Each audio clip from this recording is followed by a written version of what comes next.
We know that Donald Trump has been working overtime to try and prevent the FBI from releasing everything that they have about Epstein. He's making calls to members of Congress to try and prevent this vote next week. He has asked his attorney general to bury all of the documents. So he clearly knows more about what's going on than he's saying. Lawmakers are still wading through over 23,000 pages of emails released by Jeffrey Epstein's estate yesterday, with Donald Trump's name appearing in many of the documents. The White House maintained Trump's innocence, with spokesperson Abigail Jackson responding in a statement today that the emails prove literally nothing. There is growing pressure for the government to release all the Epstein files, with a vote expected in the House of Representatives next week. Well, I'm joined now by the Democrat strategist Hilary Rosen. Hilary, good evening to you. Hilary, are you with us? Good evening. Oh, it appears the line may have dropped. Oh, you're on mute. I'm here. Hello. Hi, Hilary. Thanks so much for being with us.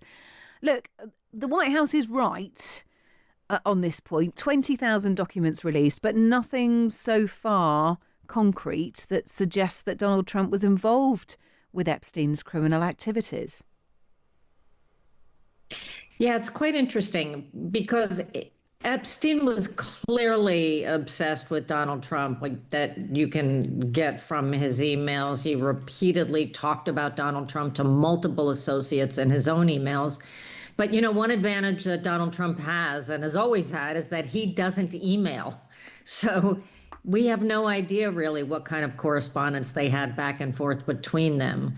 We do know, though, that Trump played a fairly big role in Epstein's life, and clearly in those critical years when Trump was running for president the first time in 2015, Epstein thought that he had a insight into Trump that would help him with his own PR. So I don't think that there's anything in these current batch of emails that basically says that Donald Trump participated in any of Epstein's illegal activities.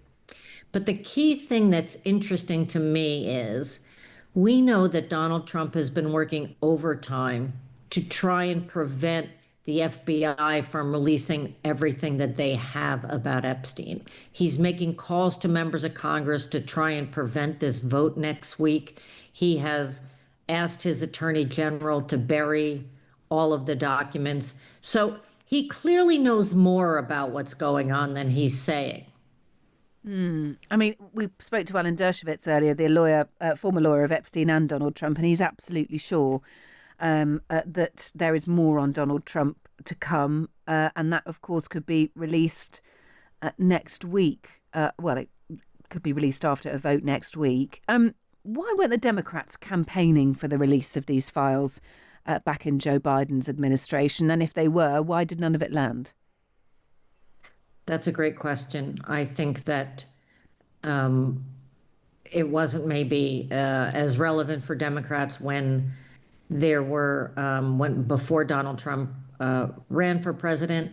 I think also it could have done them a massive favor, though, couldn't it, Hillary?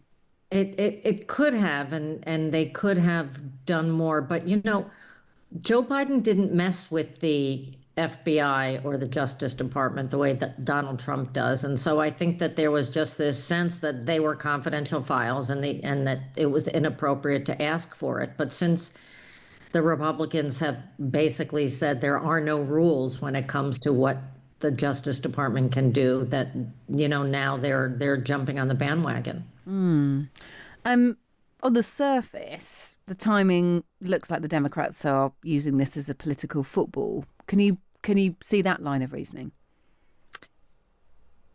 Look, there are a lot of Democrats that have what we call Trump derangement syndrome, and think that the best chance that Democrats have to succeed is to bring down Donald Trump.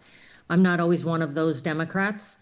I think that you really have to offer people something that they care about now. And Jeffrey Epstein was a horrible, evil man who victimized, hundreds of women, obviously.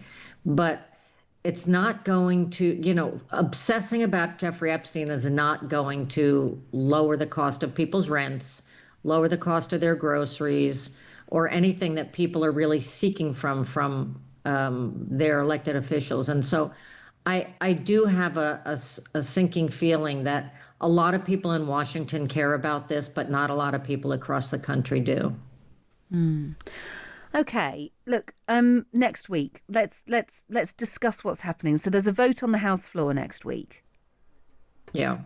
Tell us Well, what's that in vote store. depends on some Republican women supporting President Trump, and there are two women in particular who voted to support the release of who signed a letter to support the release of the documents, who people are suspecting may change their mind as a favor to President Trump, and so it's still not clear that they have the votes to get these files released. Okay. That is possible after the swearing in of the new Arizona representative Adelita Quailava tipped the number of signatures on Thomas Massie and Ro Khanna's discharge position to the magic 218. So that's how it's been able to happen. There is also a news conference from Massie and Khanna on Tuesday, I understand, with survivors. So this story will, I mean, it obviously will continue, but we also might get some fresh information from survivors on Tuesday, presumably.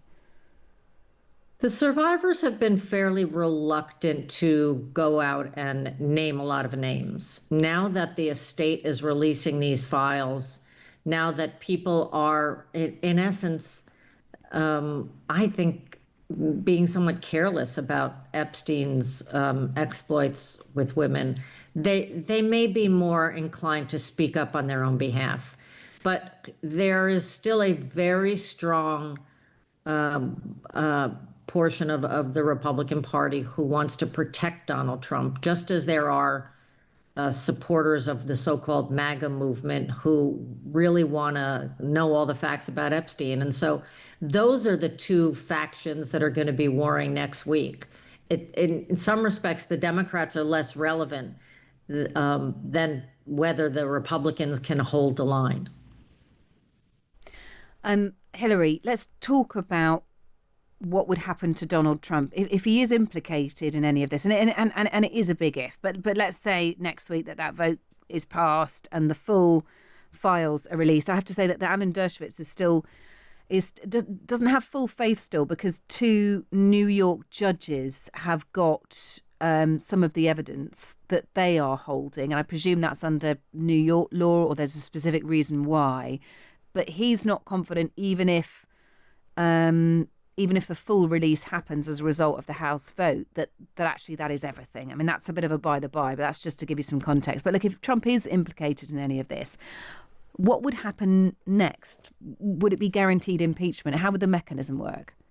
Well, there are all sorts of rumors that when the FBI raided Jeffrey Epstein's townhouse in New York City, that they found tapes, that they found photographs, that they found more documentary evidence of men with women who Jeffrey Epstein had trafficked, and that's essentially what Epstein has held over these powerful men over the last several years, which is how he raised so much money, how he stayed in society when he should have been banned, etc.